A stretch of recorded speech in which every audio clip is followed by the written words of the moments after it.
Gagawa naman tayo ng palabok pang merienda. Ito yung isasahog ko, maliliit na hipon. Chop ko lang to siya. Tapos may tinapa ako rito.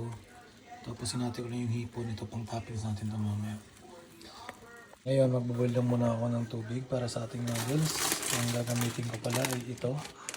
Spaghetti na number 5. Yan.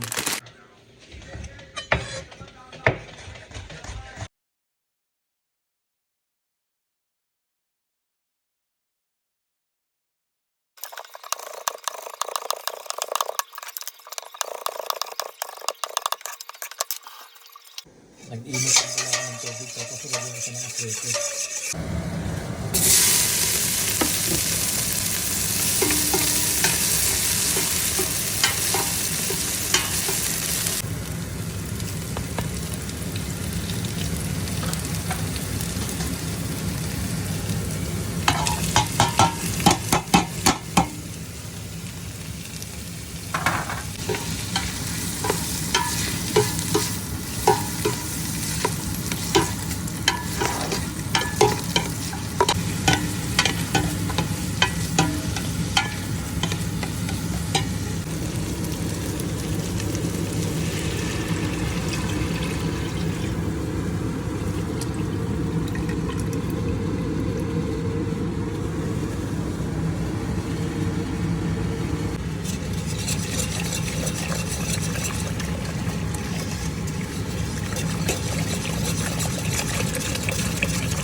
Lalagyan ko ng 2 kutsarang cornstarch. Tapos lalagyan ko siya ng tubig.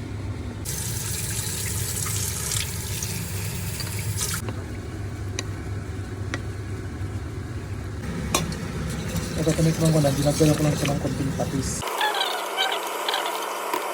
Lalagyan ko na siya ng cornstarch. Lalagyan muna natin siyang ubusin.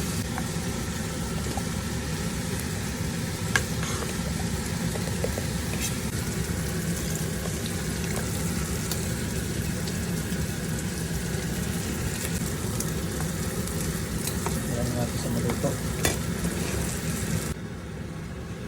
Ito okay na itong lapot niya.